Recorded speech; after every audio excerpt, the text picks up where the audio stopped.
council. I want to pass a resolution. They've asked, I'm asking for a resolution to come out of the executive session. Do I have a motion? Motion. Second. Second. All in favor? Aye. All right, we're out. I have to read my adequate notice of this meeting has been provided indicating time and place of the meeting in accordance with Chapter 231 of the Public Laws of 1975 by advertising a notice in the Star Gazette and the Express Times and by posting a copy on the bulletin board in the municipal building. Take a moment of prayer and silence.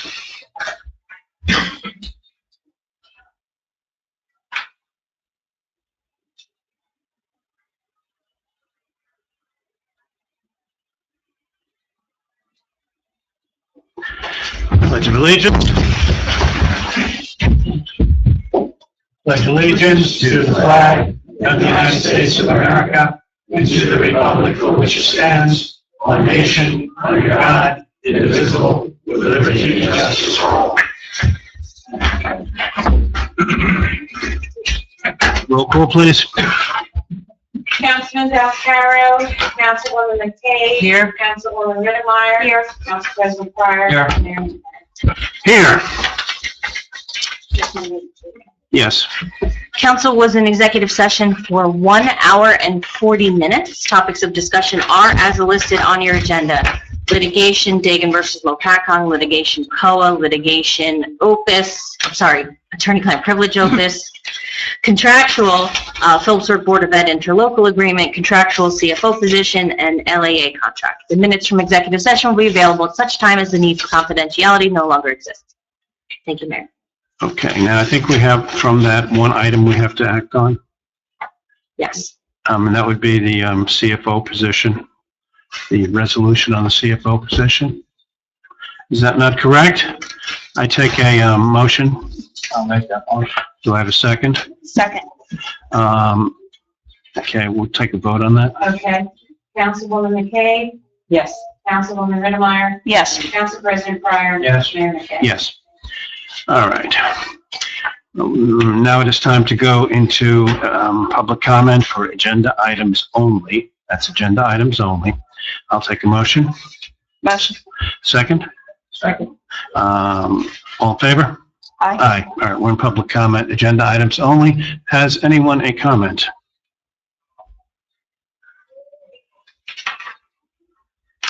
Okay. Hearing none and seeing none, I ask for a motion to come out of public comment, agenda items only. Do I have a second? Okay. All in favor? Aye. Okay, today we are in the fortunate position of having several special presentations. The first presentation concerns Delaware Crossing residents and a donation, but I don't know what that donation is, but we'll soon find out. How do you do? Welcome. Hello. Please identify yourselves. Trish Romersma. I'm Dan Taylor. I'm the treasurer of the social... Whatever it's called. Okay, Delaware Crossings. gotcha. Obviously, we're both residents of Delaware Crossing 55 and over community. Yes. And I don't think it's till you become a senior citizen that you realize how important and how much you depend on your local police department. So as a community, we got together and we decided to make a donation to Lopat Police to show them how much we support them and how much we appreciate their help. No, that's excellent. So we would like the chief to accept the check for $670. Very nice. Chief, would you come up and accept?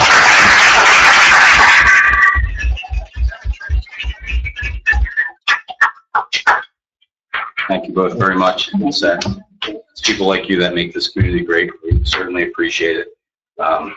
We'll go to a good cause for sure. I think I could pledge the funds to go towards upgrading our defibrillators, and I think it'll be money well spent and be an asset to our community to be able to deploy that. So thank you all very much. Great. Very good.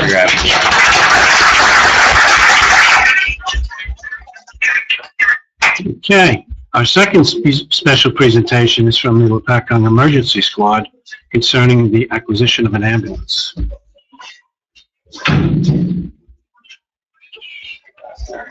My name is James Reese. I'm the assistant supervisor at Lopatcong Emergency Squad.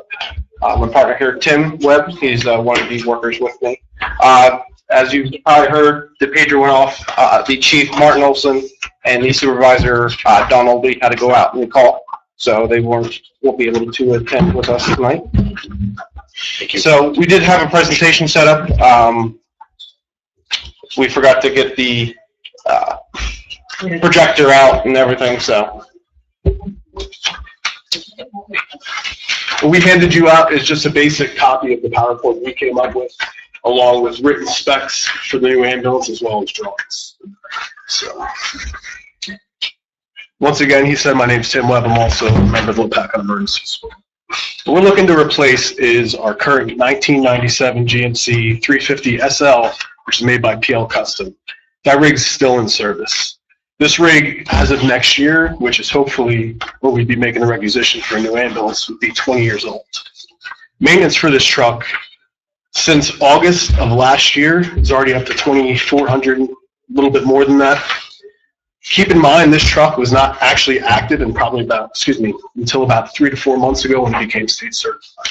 So without being state certified, when the squad began to start with the paid employees and billing, you cannot run a truck unless it's state certified. So for the beginning part of that year, the truck was not even run, and the maintenance costs are that high already. Also, a new rig would be more fuel efficient than the one we currently have. Moving on to slide 3. The cost between the 3 rigs we operate, we switch in between the 3 of them on a daily basis.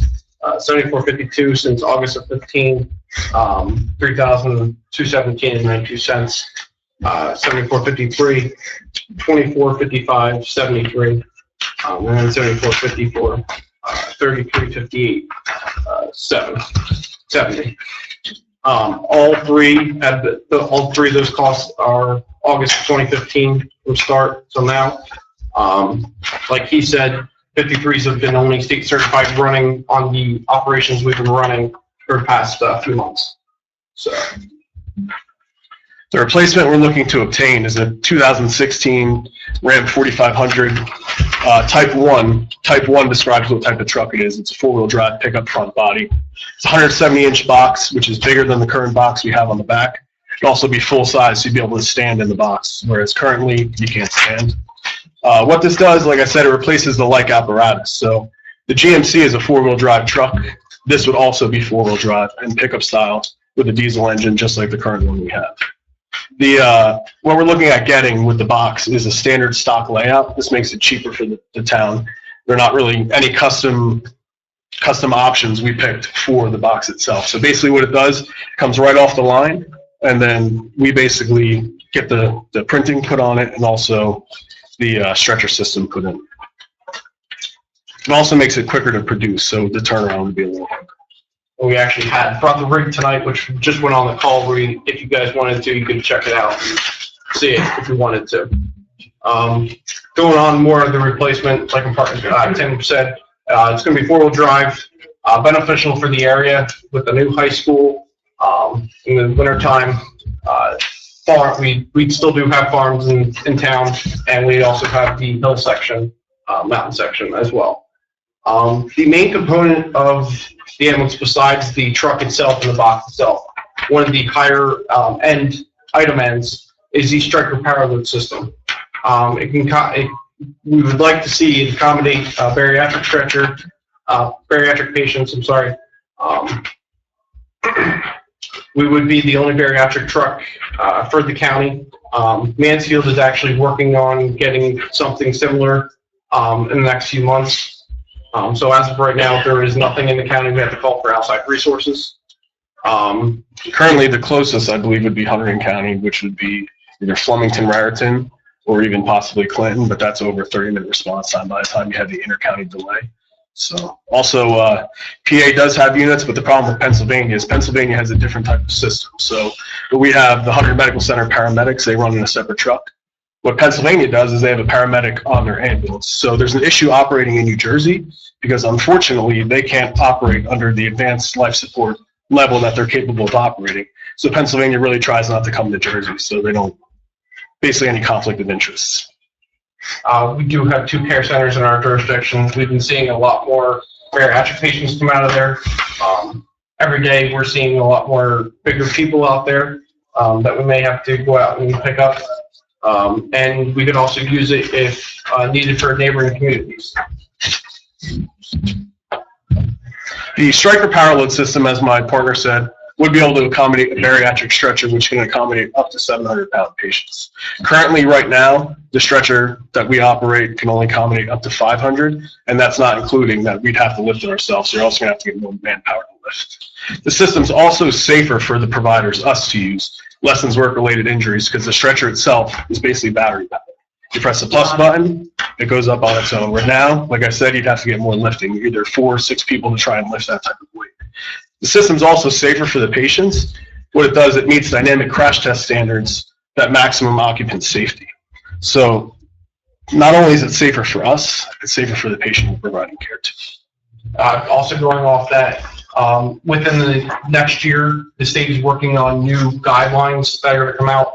And one of the guidelines is actually having the new mounting system, not this specifically, but a step down from it. Essentially what the Stryker power load system has. Our next thing, which we were going to show on the projector, is video. So I don't know if you want to come together or we can show it next time. That's up to you guys. So it's a 3-minute video, basically shows the operation of the power load system, how there's really no lifting even to go into the stretcher. What you do is you clip into a harness that's there, and the stretcher will basically support its own weight on the back of the truck. So, but like I said, we can show that another time, or just a basic YouTube video from the Stryker website. Would any of the council members want to see that now, or you want it to? You could send us the link, maybe. Too. Yeah, that's fine. We can do that. Absolutely. Yeah. Also, when we were talking to PL Custom about the purchase of the ambulance, what they described is the Houston-Galveston area council. Basically, the town is a member of that. So what that does is, rather than the town going out to bid, it's basically contract pricing through this. What it does is it saves attorney review, and then the way you described it to us was it would be advertised in the paper for 10 days that SWAT would be purchasing the new ambulance. The contract pricing with all of this brings a total to $240,000. And the reason it's that price is the system we were talking about, the power load system itself, is an expensive system. PL Custom also offers financing to towns, whether they want to bond or do anything like that. Which she has already reached out to the town for, which she spoke to last week. Correct, Beth? You spoke to the finance lady last week. Yes. Yes. So she did reach out. So On the financing for the truck, is that? yes, yep. In conclusion, helps us help the community better, improves our fleet, and increase our capabilities. It also allows us to better serve the township, its residents, all the visitors that drive through. Because with 22, you do get commuter traffic that comes through as well. You said there's only one of these in the county, or there's none right now? But the bariatric unit, Yeah. there's one currently being produced, but actively as of right now, there's 2. And So that if would we be had the only one, it would be called upon a lot to go to other places where it might be needed. Is that correct? potentially, yes. It So could we would be, be bearing that cost, which would be, that truck would get a lot of wear and tear. yeah, I mean, for mutual aid itself, with Mansfield, they would be covering the whole Washington area. And then this would primarily, I would say, if we went mutual aid for bariatric patients, it would be in the south end of the county, Greenwich, Powhatan, Peaburg, Alpha. But like we said before, the reason we're especially interested in the bariatric unit is because of the care centers. The care centers do have some patients that are bariatric size that now, if we had to wait, that's quite a long time to have to wait for an additional ambulance. The other 2 rigs that you have, how old are they? 2008 and a 92? No, I'm sorry, 2002. That's what I meant, I'm sorry. 2002. And are those rigs 4-wheel drive as well? No. No. So this would be your only 4-wheel Only drive? four-wheel drive truck. Also in closing, maintenance costs overall will be lowered with a newer truck. Also, if the committee is interested, PL does set up, you can come down, they'll give you a tour, explain their history, everything else, if you guys are interested. But that's totally up to you guys, if you'd like to go down and look at it. But that's something they do offer. One more question. You guys said you rotate 3 rigs. Yes. Yes. How often would you say all three of your rigs are out on a call? At the All same th- time? All three at one time, not that often. What we do is we rotate daily, so this way each truck has the same wear and tear. We have a calendar that's set up at the station. Each day has a separate truck. Okay, so it's strictly just for wear and tear on the truck to Yes. make them last longer? There'd be no trade-in value or anything on the old one. It'd probably be very minimal. I mean, it is a town piece of apparatus, so that would be all dependent on what the town wants to do with it. Do we need 3 trucks? Do we get by with 2? In order to be state certified, if we have 2 rigs on at one time, you have to have replacements for those rigs. So, I mean, you know more about it than I do. So it's like Tim was saying, to be state certified, you have to have a backup to your primary rig that you have. God forbid, which has been prevalent recently, we've been having down to do just 2 rigs out of 3 of them because of maintenance and everything else.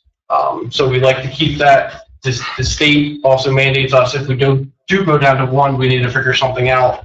Ask a neighboring department if we can borrow one of theirs, or ask a PL if we can borrow one of theirs. For example, our 52 was out in Whitehall last week for front end issues being repaired. And like he said, if the first truck was to go down, now we have no backup. So that was out there for probably almost a week. So I just asked because if the one you want to replace has no value, what if you have value in the 2002 one? So then you could keep a 2008 rig and a new one. Then we'd run into that issue. If the 2008 had to go out for work, now I know this summer was down in Manchester for air conditioning issues. That was about 2 weeks out of service. So if God forbid something happened to the one rig we had, then we'd be out of service until the duration. We understand where you're coming from as well. Absolutely.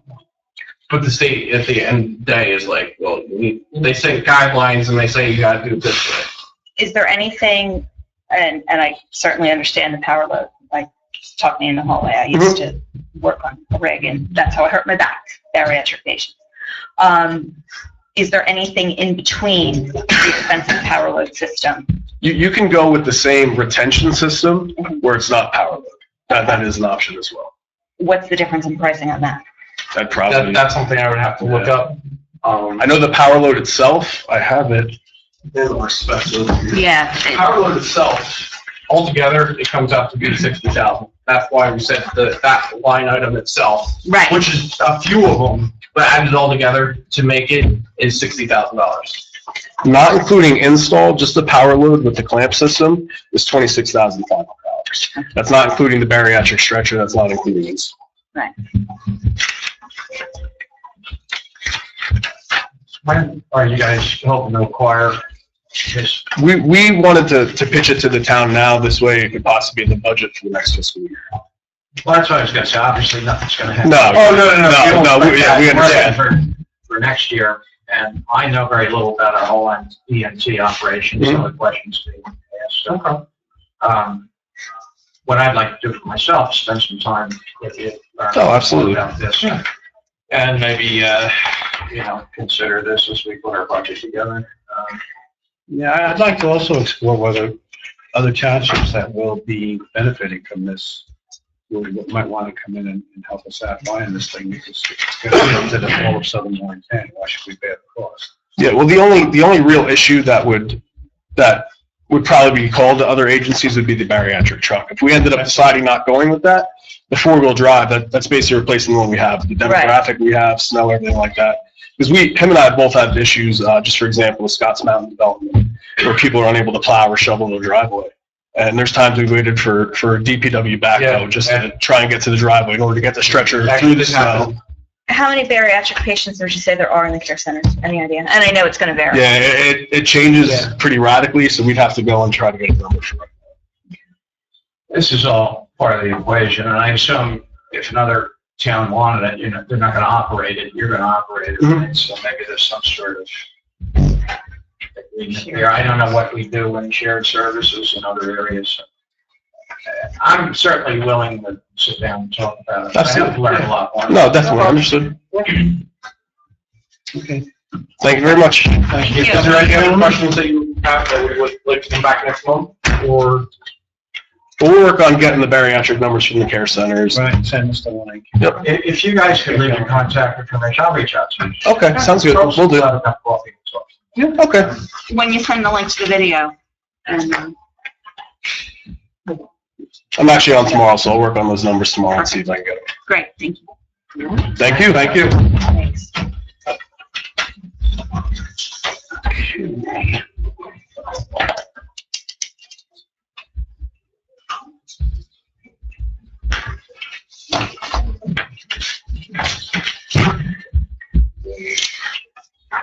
All right, the next item is another special presentation, this time by the Lopatcong Fire Company.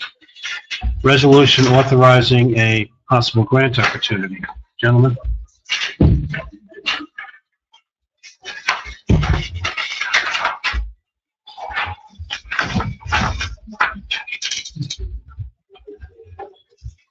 Mr. Mayor, Council? Boy, Hi. how are we doing today? So, the fire department's looking to apply for a firefighter assistance grant, which is a federal grant, called FEMA grant. We're looking to replace a hose from 1987 that's obsolete, and it's going to cost us a lot of money to replace them in the long run. So we're looking to get your blessing to go for a FEMA grant. We're looking to spend, hopefully, in the area of $120,000, and the township would be responsible for 5% of that. So you need us to authorize $6,000 Correct. to bring In the up event our that funds. you Endorse the application. Yeah, I'm sorry? Endorse the. Yes. Yeah. That's basically what we're looking for. We're in the beginning stages. Okay. Myself and my assistant chief here have been working very hard to get all the numbers. We're glad you're looking for grants. We really appreciate We're that. saving the town, like I said, $120,000. Is that for both firehouses or just? Yeah, for the whole department.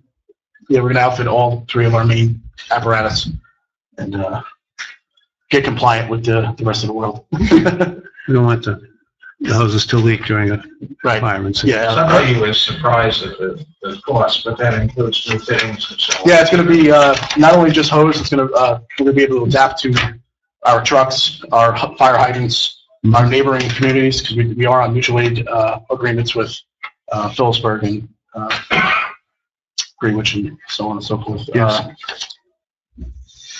Yeah, that's pretty much it. So what do you think the There is likelihood? Sorry. What do you think the likelihood is of getting the grant? Actually, it looks really good considering the entire county and state of New Jersey is using 5-inch hose and we're using 4-inch. So for state aid, Yeah. it's a no-brainer. Last year, or 2009, we applied, but also Ohakon applied. Ohakon got it. Did they get it on them? Yeah, they got it because they have they protect the federal facility. So it was, Gotcha. this year it looks very good for us. Okay. I don't want to make any promises, but we're What's the deadline? deadline is November 18th. Yes, I think, Beth, There is we a have one ready. resolution. Yeah. Resolution in your packet. Okay, take a motion to adopt the resolution. Motion, second. Second. Okay, all in favor? Oh, this is money. We have to do the Money, vote. Do the vote. Councilwoman McKay, Yes. Councilwoman Redmeyer, Yes. Council President Fryer. Yes. Yes. Thank you, gentlemen, for coming in. Thanks for looking at grants. We appreciate that. All right. Old business, item 1. I know you got one more, What? special award announcement. Oh, I put my I'll note turn that right over here. to Paul if you. Well,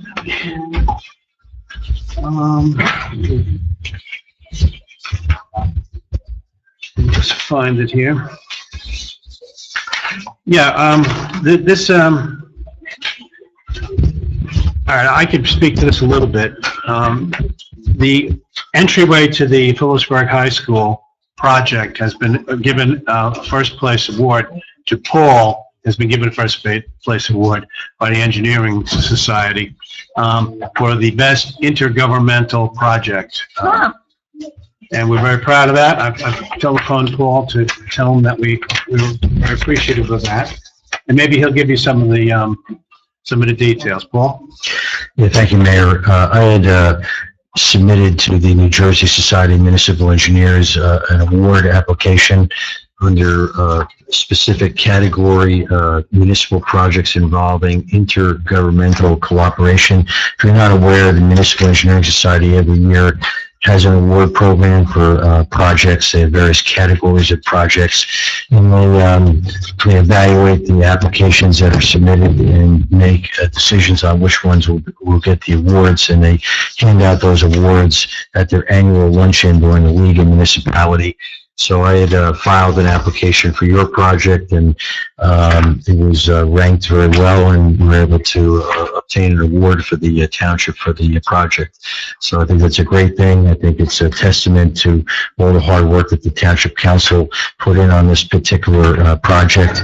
You got involved with a project that theoretically you didn't have to be involved with, but you did so in the interest of public safety and interest of the school children of the township of Lopatcong and the town of Phillipsburg. So you should be commended for that, and congratulations on the award. And I'll be at the luncheon, and hopefully if some members of the governing body there are at the League of Municipalities, they can join me at the luncheon when the award is given out. It's very nice, very nice. Congratulations, Paul. Okay.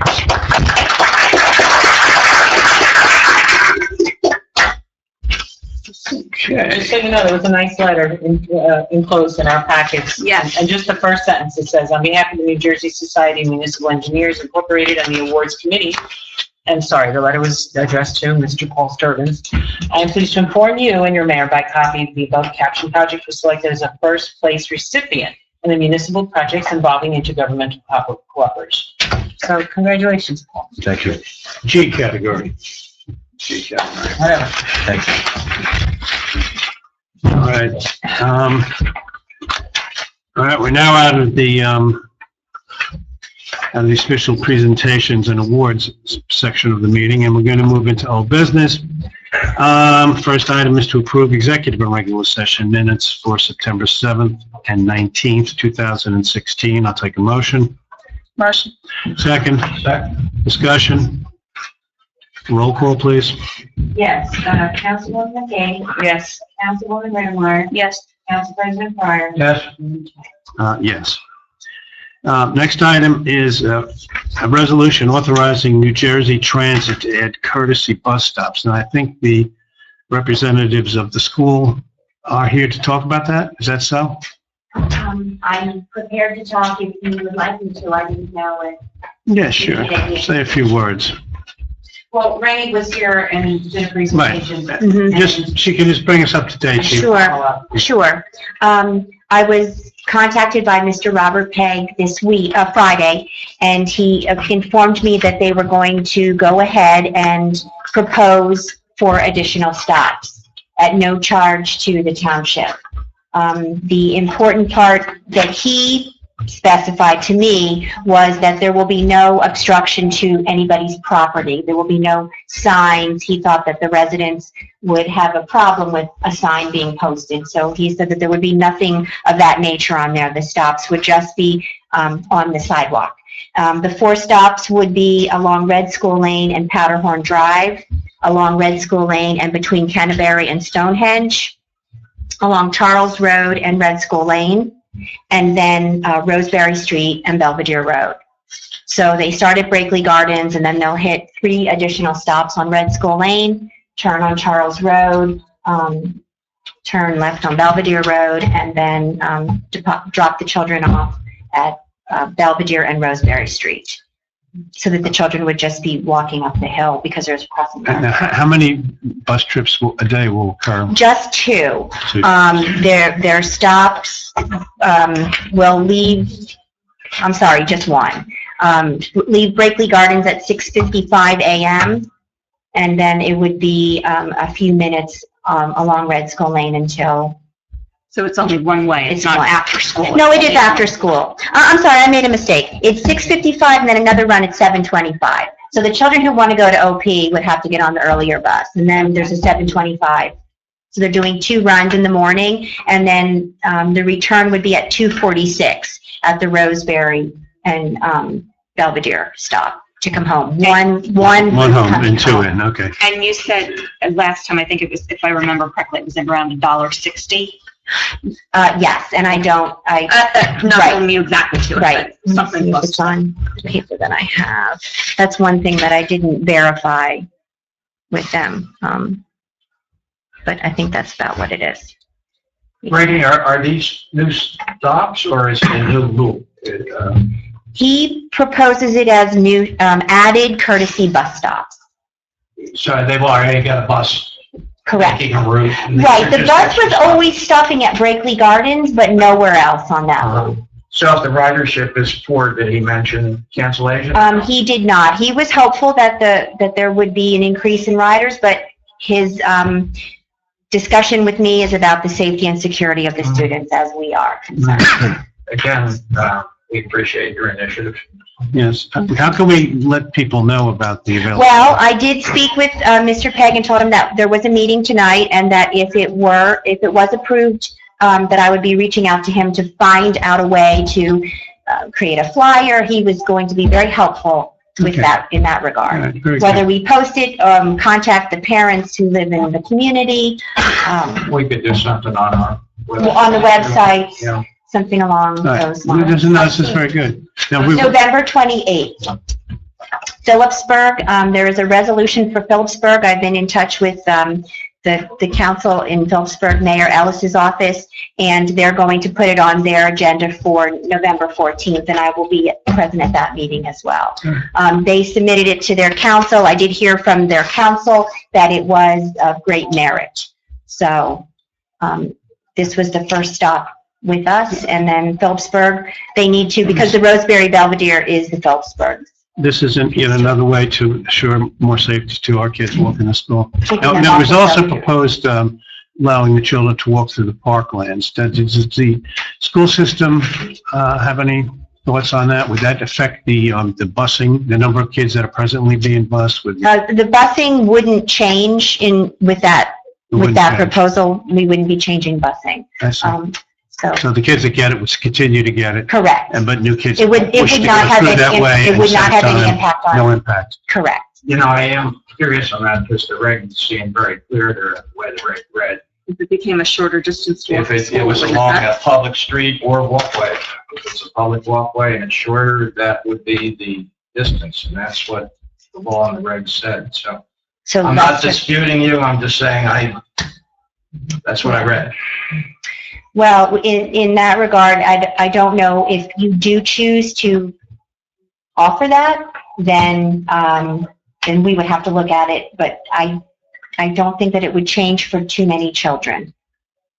If it reduces, I- if it reduces the, I don't want to quote if how, it reduces the distance, I think it was, Eric, 0.6 of a mile. 6 would be the maximum reduction, yeah. If it reduced by 0.6 of a mile, we want a way to make sure that, and when I say way, I mean weigh out the options, to make sure that it wouldn't affect kids that were just on that cusp getting bused, that all of a sudden they no longer. well, if council charges me to go in and investigate that so that I can give you an accurate information, I would be happy to do that, as opposed to just Guessing. guessing. Yeah, why don't we do that? I would Yeah. feel more comfortable Yeah, in looking at because I every think there's student. it's a gray area that we're not sure exactly how that appears. Does the decision lie on the Board of Ed though, from Lopatcong School District? It's their decision, not the state's. I don't know. What decision? The On decision busing? whether or not it affects the busing. Well, if the busing is the 2.5 miles, it's not our, It's we not only it's transport state. 2.5, Yeah. so that, we wouldn't choose to It's not my transport. area of expertise, but I can read a reg, I can read a statute, and that's what it says fairly clearly. By the shortest distance. Mhm. Yeah, usually those kind of things, though, if the township, we could choose to bus every kid. We want to pay for it, and that's fine. Well, But, you know, we're the minimum we have to do is those that are 2.5 miles for high school, right? I mean, that's the minimum. 2.5, right, and we're not in the position to to offer any courtesy. Correct. We cannot do that. We don't do that for our elementary students either. It's 2.0. Right. And we have no courtesy busing. I understand. Correct. What I've read, you can do courtesy Yes. busing at your cost. Yes. You can negotiate an agreement with the township, or you can institute subscription busing. Mhm. And I think the New Jersey Transit Agreement, in a way, it's subscription busing. It's, Well, we did. you've provided a means. So. It's an alternate. Subscription, we did look into that. That would be very expensive for our families. We did You know, the town looked investigate at that that. probably 10 years ago. With They, Victor, right? yeah, they didn't get any takers. He set it all up, no one. Correct.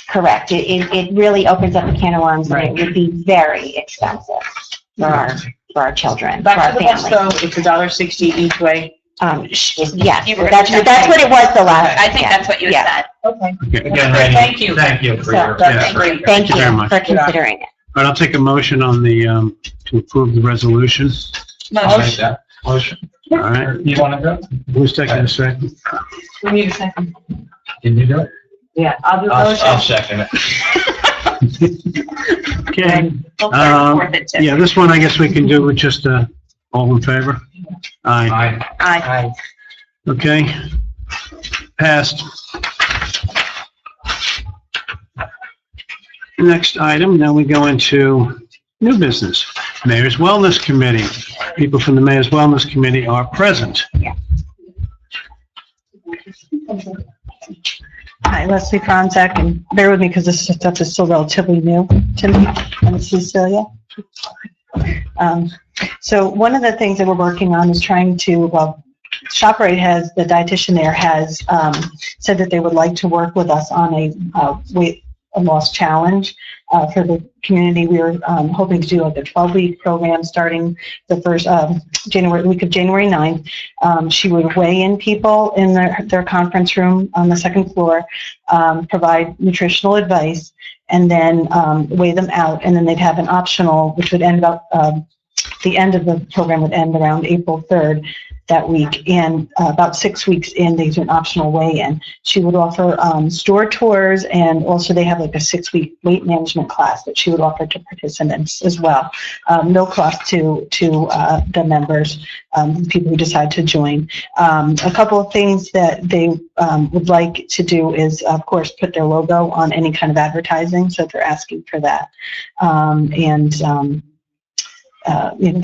That's pretty much where we've gotten at this point. She's gotten approval from her manager if we would like to go ahead and do that. She also said that we could ask them, where she gave me a contact, to ask them for a donation for a prize for the first place winner who loses the highest percentage of weight loss. So that's something we'd like to ask the council if we could go forward. I know Joe had brought up, I would assume that they're going to have some kind of a disclaimer that you should be checking with your doctor and that kind of thing. I think she actually even has it like on the bottom of her email, so I would think that they would add that. We would just want to make sure that Yeah. something's on there to protect both Everybody, parties. yeah. I'll talk to her. I'm about pretty that, sure they're so- going to have it Yeah, in there yeah. because they're not going to Right. want to take on the risk Yeah, either. like I said, she has, I noticed the bottom of her emails, she Right. has that automatically, like it's Yeah. already in print. I'm sure she's going to want to do So that. the plan would need to be included. I had actually met with the committee and we had talked about this in between the last meeting and tonight. And with ShopRite willing to kind of take onus for it, it takes the liability off of the township. I think it provides a nice benefit for residents. Certainly, it achieves one of ShopRite's goals, which is to get residents in and work with their dietitian and at no cost, which, is kind of a nice perk. Some residents, their health insurance policies may appreciate that. There's sometimes ways to lower your premiums if you are getting some kind of nutritional advice from a licensed dietitian. So it could be a perk, in that way as well. Now, when you say disclaimer from your, that you're checking with your doctor before starting a diet program, should we do some also disclaimer about, That the township holds no, Yeah. is not responsible or liable for any. Well, and we originally talked about that when we were gonna sign them up through the township, but I think now, the way I'm understanding it is Everything's they're, there. they're gonna do everything. We're merely pointing them, saying, this is an opportunity ShopRite is providing for Lopatcong residents. Right. You know, this way, we'll put it on the website, we're doing this, we're pointing When them we out. were, if we were Yeah. doing weigh-ins here, it leaves a whole different liability issue, I think. Having everything done by a licensed dietitian on ShopRite property, I think takes that away from us. Also, ShopRite would, if they're sending emails out or anything, that would be ShopRite collecting the emails as opposed to the township. Correct. So their emails, because people might say, I don't want my email subject to Oprah, you know, things like that. Not the content of their, but just their email address in general. Right. We make a list of people's email address, someone can make, then they, maybe you're a Weight Watchers consultant, you start sending, you know, mail to these people, they're like, that's not what I wanted, I just want to go to ShopRite. So I think that they've been, ShopRite has been so wonderful that they're really taking, and we just need to point your residents in that direction, and That's great. We're just basically opening it up and taking credit for it. I know this probably has been frustrating getting some of these off the ground, but we have a lot of liability things we have to get through. And I think, you know, the insurance company pointed us in this direction. It's to really open up opportunities with licensed wellness providers, and I think this is a great partnership here. Great opportunities. And I just one other thing, I don't know if this is separate, but if we could do like a letter for the, I have a letter, like a sample letter, but asking for the donation, could we put that on the township letterhead so that they see it like a formal letter requesting a donation? Is that possible to do it? That? we do that for other township events and stuff, right? Yeah. They're very, that ShopRite is very good. Yeah. They are very good to Yeah, donate to. excellent. Lilo family is wonderful about that. Okay. Did you want to talk about the grant as well? Yeah, there was also a grant, and unfortunately, we also have a tight deadline like the fire truck, but much less money. It's a micro grant. And we were hoping to try to coincide it with this, but again, if ShopRite does collect emails, they can, if we were to, you know, everything would go through and we get the grant, that they could notify them, because we were looking for applying, it's America Walks, is giving this micro grant out for try to get people to walk more, and we were thinking about pedometers to give out to the people who sign up for, you know, the weight loss challenge, so that they can count their steps. And then that was just a thought that maybe this, you know, they could give it out, but the timing of it, I don't think that it would all be completed in time to get pedometers out immediately, like when the program starts. But maybe like your shopper could email them and say that pedometers are in, and you know, so. It's just a. You know, I like it. It's simple. It's clean. It's, Right. We're not involving a lot of folks, so. We had talked about, you know, and I know we had talked about it on council previously at the park, putting up like those kind of exercise stations. Those are ridiculously expensive comparatively to the grant that, the amount of the grant, I think, was what, $1,500? Yeah. And those exercise stations for 10 is like $8,000.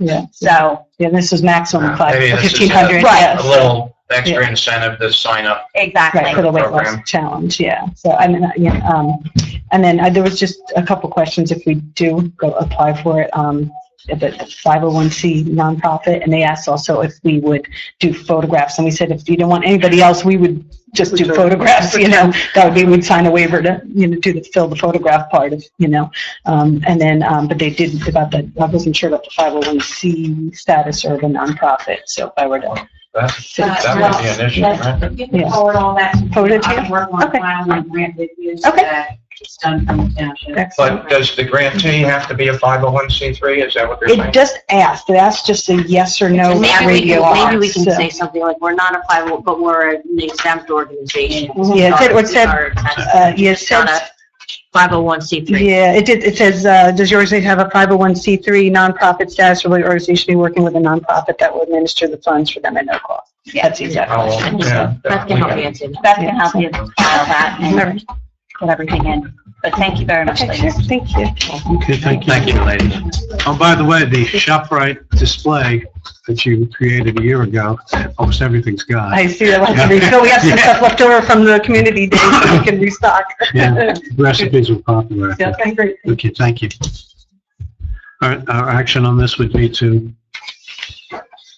She's gonna forward the grant to Beth and the letter to request. I guess we should make a motion to Make a have motion to Beth authorize Beth to. do that. I guess we have to allow them to let ShopRite use the you can make it all as one motion. All as one? all right, I'll make that motion.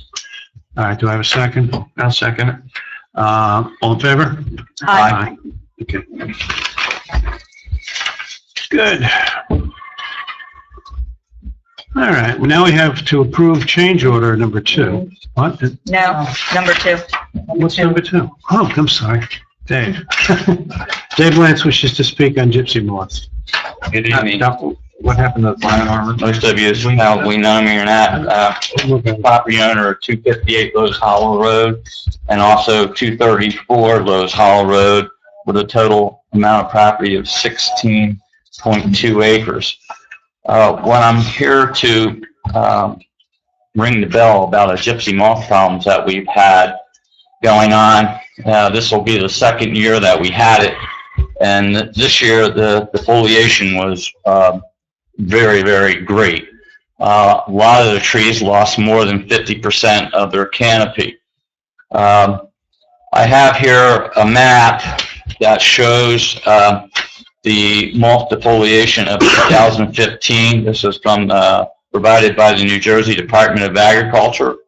As most maybe you can see up in this corner here is where it's brown. And this shows, and I'll show it to you on this map here, the part that's being infested in our township is this part right in here. You'll see all the stream corridors that it also affects.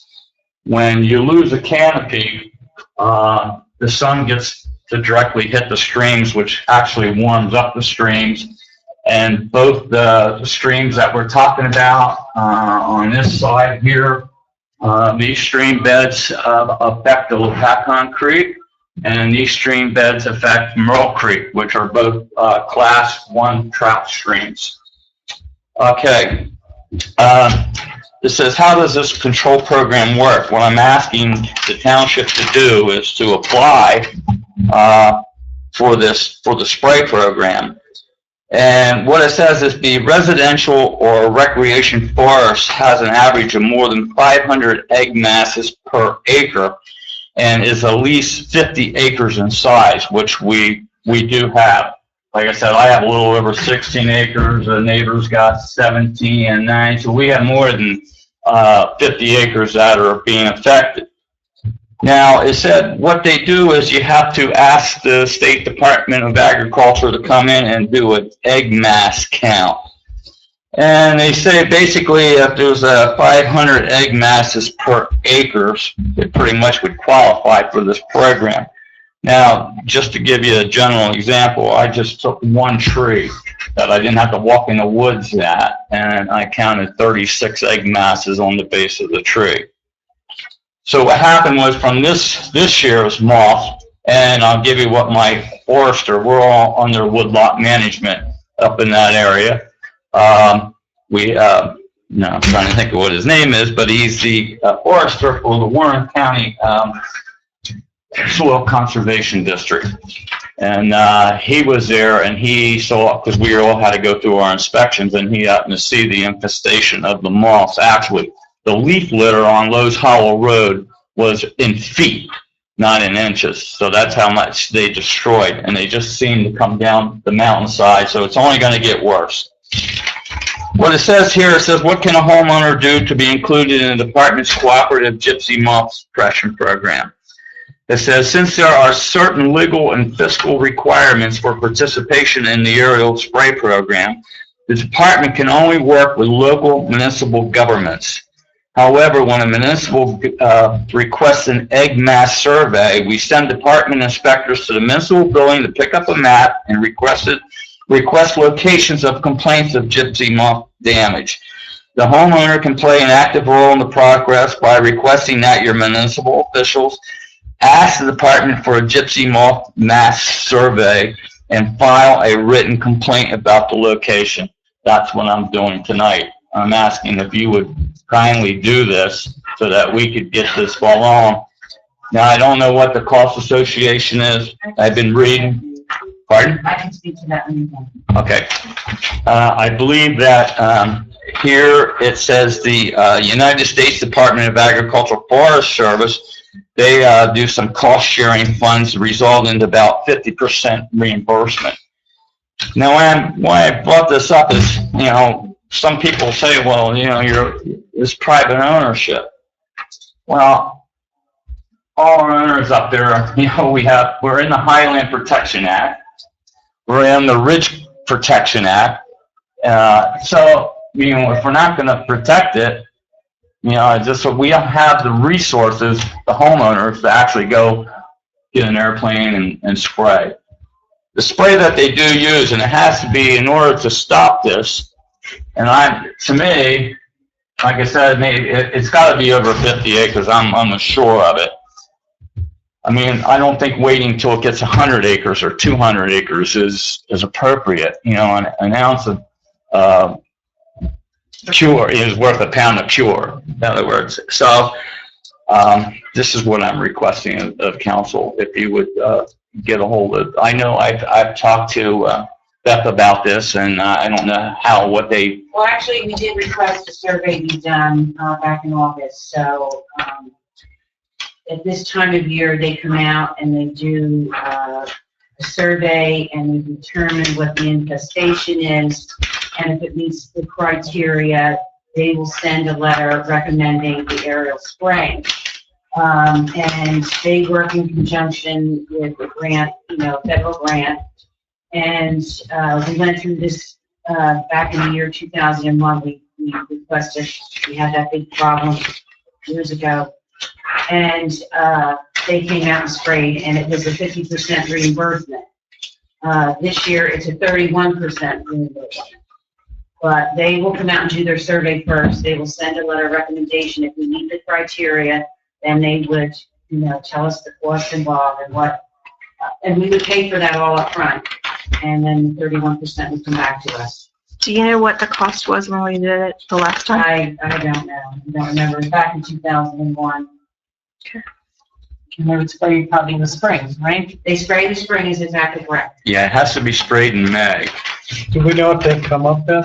Yeah. I've been in touch with them a couple of times, and they're always out in the field, so someone's supposed to call me back. I did talk to the lady today, and she said they are in the process right now of doing their surveys. It was acknowledged that, you know, my Request was received. You know, they do have it.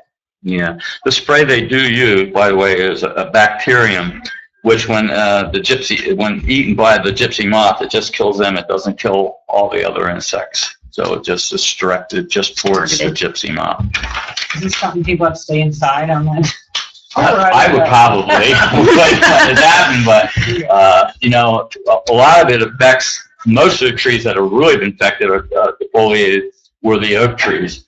And what happens is it's like a trickle down effect. Well, all right, you kill the oak tree. Well, the oak tree produces the acorns, which feed the deer, which feed all the rest of the animals. You know, it's just not this. The canopy protects the coolness of the water. It has a lot of other downfalls too. You know, well, I thank you very much for your time. Thank you. Did you say that you heard numbers on this? Did they give you numbers?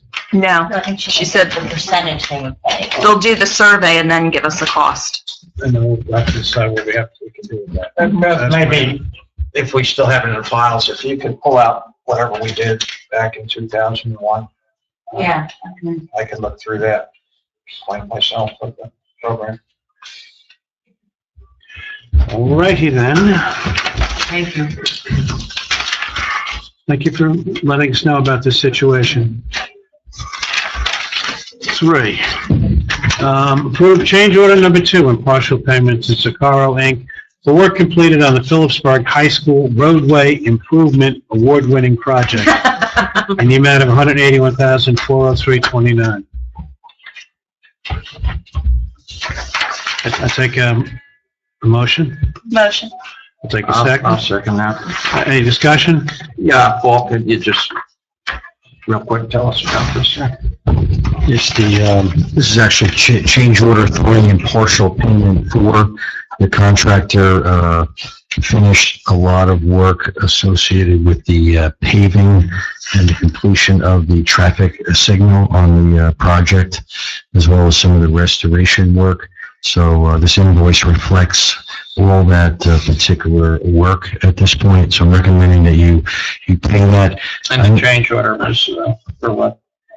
Change order was just to reflect as-built conditions and adjust the contract amount. Yeah, actually, we were, at this point in time, and we'll have to see, the contract amount was adjusted below the contract award amount. It's approximately, let me just read it to you. Right with you. Yeah, the contract amount has been reduced down to $722,305. The contract award amount was $734,849.50. So this contract, this change order relative to the contract has taken the amount below the contract award amount. We will have one more payment after this. There's still a few other things that have to be billed. There's also some, there'll be one last change order to further adjust the final quantities on this job. So I believe in the end we will be below budget on this particular project, which is my gut feeling. Thank you, Paul. Still part of the money that we have from the other town, Phillipsburg, or do we have to ask them for the money? We need to do a final accounting. Yeah, I can give just to give the council accounting right now. It's my belief, and this is, I think it's a very good estimate. I believe we will spend approximately $865,000 on this job. Approximately $708,000 has been spent for Zucaro, our contractor. The next agenda item is for testing services, Key Tech, $1,300. The design, permitting, construction, observation, administration costs are about $135,000. In right-of-way acquisition is $5,000. We factor in the retainage that we're holding for Zucaro right now, which is roughly about $15,000. That gets you up to about $865,000. The total budget for this job was $1,050,000. So again, we're going to have another invoice there may be some additional soft costs on this, but we're not going to get anywhere near the $1,050,000 on this job. I think in the end. Yeah, this is good. And we'll determine then when we get closer to the final number, who owes who, or how much is owed back to Lopatcong on these things, right? I believe the Phillipsburg School District has paid all their money per our interlocal agreement. That was $283,333. Right. We had a $300,000 grant from the New Jersey Department of Transportation. $225,000 of that has been received already. We're still owed $75,000, and now that the Transportation Trust Fund freeze has been lifted by the governor, once we close out the project, we'll be able to go in with an invoice to close out the project and get our additional $75,000. I think the one unknown at this point is how much money has the town of Phillipsburg given us. The town of Phillipsburg was responsible for giving us $233,333. That was their contribution toward the project. I'm not sure what we've gotten from the town. A little over 120,000. I think we need to know what they've given us and what They had to do some what they acquisition. on their acquisition. They did. They had to actually put down, Yeah, they directly paid for that, so that'll have they did, so we need that. to figure it out into all this. But we want to be certain that in the end, everything is done according to our agreement. That's good. Okay. Thank you, Paul. All right. Authorized payment to Key Tech in the amount of $1,300. Did you vote on this? Well, I was going to put them, all right, we'll do them separate. Motion to approve the change order. Motion. Second, additional discussion. Roll call, please. Councilwoman McKay, Yes. Councilwoman Whitmire. Yes. Council President Cryder. Yes. Mayor McKay. Yes. Number 4, authorize Key Tech in the amount of 13. Back What? up. This is What? change order, but we have to approve the partial payment. Oh, well, I meant that whole line. You want to do another one? All right. Let's do it for the partial payment. All right. We're very specific. Okay, we approved the change order with the first resolution. Now, this one would be to fund the partial payment to Zaccaro Inc. for $181,403.29. I'll make that motion. Do I have a second? Second. Roll call. Councilwoman McKay. Yes. Councilwoman Whitmire. Yes. Council President Cryder. Yes. And Yes. Now we go to number 4, authorize Key Tech in the amount of $1,300 for testing services performed on the Phillipsburg High School roadway improvement project. Paul had mentioned that when he spoke. Do I have a motion? Oh, is there any additional? Yeah, Mayor, just the purpose of this work, we are required because we have a Department of Transportation grant to have samples of the asphalt taken and tested in a testing laboratory to determine compliance with the New Jersey Department of Transportation specifications. So Key Tech does a lot of that work around the state of New Jersey and is retained to do that work on this particular project. And they've done the work, they've issued their reports, and pavement is compliant with DOT specifications. So their fee for this service was $1,300. And I'm recommending that you make that payment since they provided the service to you. Okay. Motion to authorize payment to Key Tech in the amount of $1,300 on Paul's recommendation. I'll make that motion. Second. Any further comment? Roll call, please. Councilwoman McKay. Yes. Councilwoman Whitmire. Yes. Council President Cryder. Yes. Yes. Number 5, invoice, which I didn't see, I don't think, from Diana Dove in the amount of $440 to be paid from Clean Communities Grant for work for performance at the Warren County Fair. Is this the invoice we talked about a while ago? Yeah, this was presented, prior to you rejected. So, I was asked to put it on again for consideration.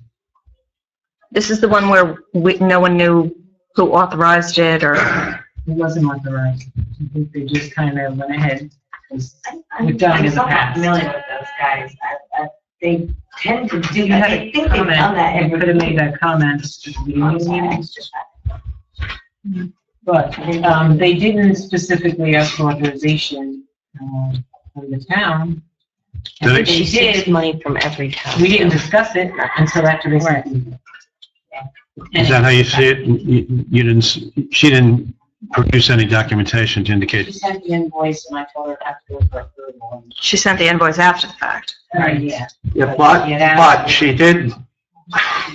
asked for permission in advance, and she did not get that. That's correct. Okay. And this is something that it's a service that she offers that she gets money from each of the towns. I'm assuming she's already received money from like Harmony. She probably put 5 or 6 programs on and each town, giving her money out of communities, paid for it. I mean, I think we need to make sure people know that in communities money, you gotta get it approved first. So we have other things that we may want to use it for instead of saying the program over and over and over. It's just sloppy business practice, and I'm not going to approve it myself. Okay, well, then I guess what I have to do here is ask for a motion to approve this and see if any comes. I'm asking for a motion to approve Diana Dove's $440 fee. Oh, no motion dropped. We've already tonight. Okay, next item. Authorize work on detention basin sinkhole. Oh, yes, located on township property off Strikers Road. I've seen it. Paul will speak to it. Yes, thank you, Mayor. Late last week, Brian had advised me that a sinkhole had opened up just outside of a detention basin that we're responsible for on Strikers Road near the municipal boundary. The sinkhole is in very close proximity to the outfall pipe coming from the basin. Sent a staff member over to look at it, thinking that this was going to be a relatively small sinkhole to fix and fix many of these sinkholes, and we can do it very, very quickly. And it's just a matter of the Public Works Department ordering some material, having some labor there, and go over and give some guidance on it. But when Brian opened the area up to expose the throat, and we put some water into it to clean the throat out, turned out that we lost a lot of soil, and this particular sinkhole is shaped like an inverted cone, and it's probably 10 to 15 feet deep. And it looks like there's some sub openings around it. So I may need to send the person from our geotechnical office over there to take a look at this first before we do it. And I think Brian's going to need some help due to the depth of the hole, putting this back together. I think, I have to say, I didn't think it was as bad when I looked at it, Brian. I think it's all going into the inverted cone. Just think it's going to require more concrete.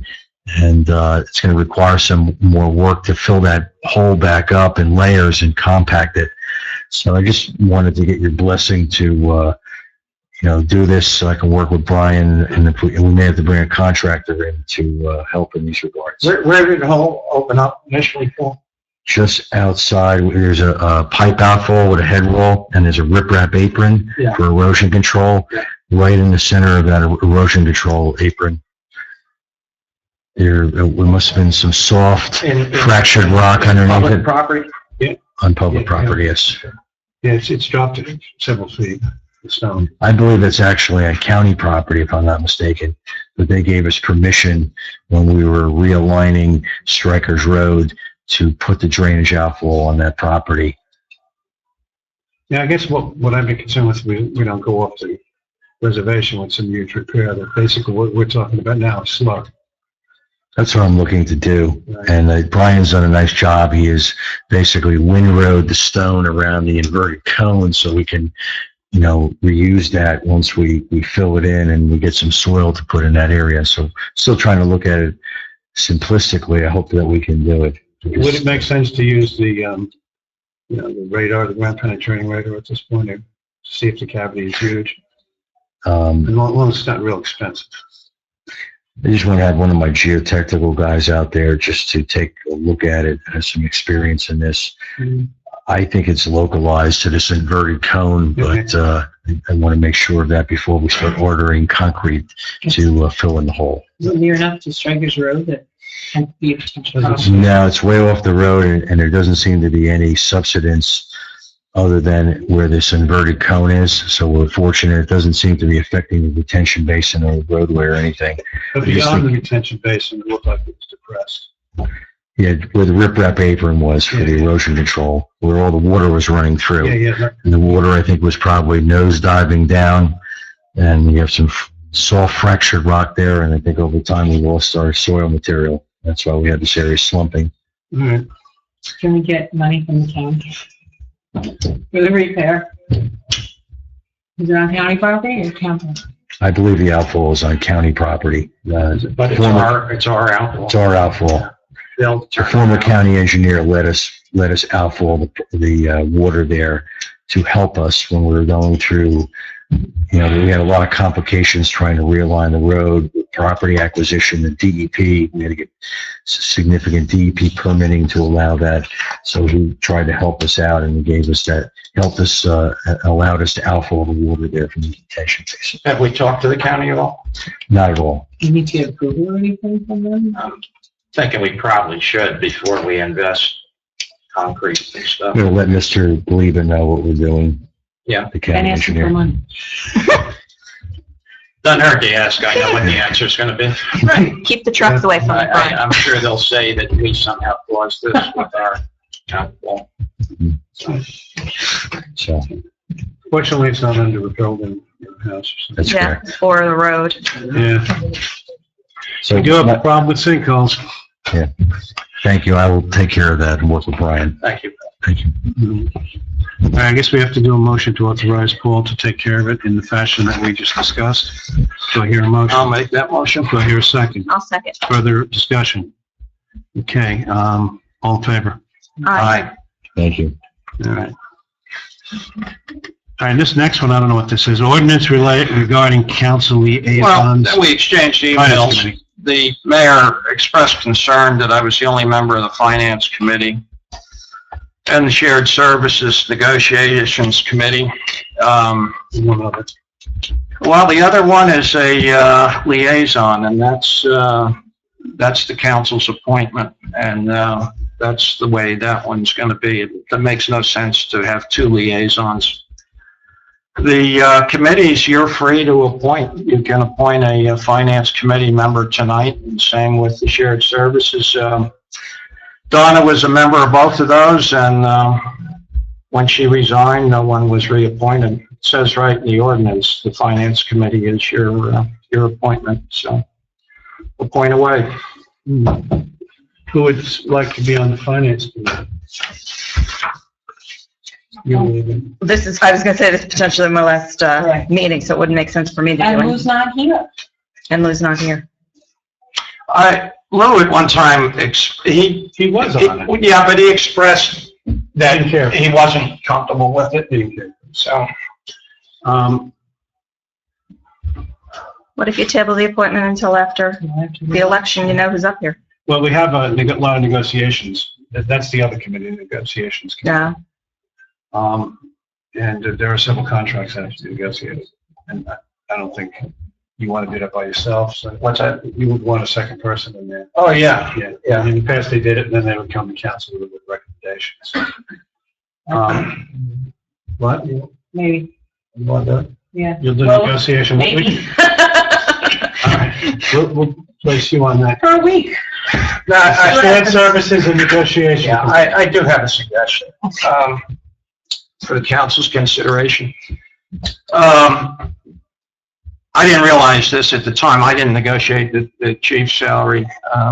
You and Donna did. I didn't realize these were coming up. I'm glad to do it. I'm glad to do it with somebody else. But the problem I have is, the administrative people, we have three principal groups here. We have police, we have public works, and we have the administrative section. The public works work under a 3-year contract that is coming up beginning of the year. We do have to negotiate the chief's contract. The police themselves don't come up for another year. But we do have the administrative group, which really hasn't gotten a raise in several years now. And it makes sense to look at these globally if we're going to do something with the Public Works contract. I'd like to look at the administrative group. And to me, it might make sense to get some help. Jersey Professional Management did the management study back when we organized Public Works. They do salary surveys. They look at it what they call vertically and horizontally. They compare it with other towns to make sure you line up. And then they look at your management hierarchy within the town, and they just make sure that makes sense. And they look at it across your three principal cost centers. And even if you're not going to do the police this year, they would look at the chief, they look at the supervisory position. So my suggestion is we might want to get a proposal from them and consider that. I'm not looking for authorization tonight, just really a blessing to get a proposal, and we can decide if that's cost effective. But I think given we haven't looked at administration in a long time, it might make some sense. Do you want the cost? No, I don't. Yeah. It's not going to be cheap. I'd say for our size, probably a minimum of 20,000. But when you look at the payroll, that's not outlined. You can have a couple of amateurs negotiate it, or they can go in with some, documentation behind them. So, I concur. Doesn't hurt to get the proposal. Yeah, just. No, that's what I'm saying. Let's get it. You can evaluate the work program, you can evaluate the credentials, you can evaluate the cost. All right, we'll hold off on the And go from there. appointments until after that, because there's an election and all that, so.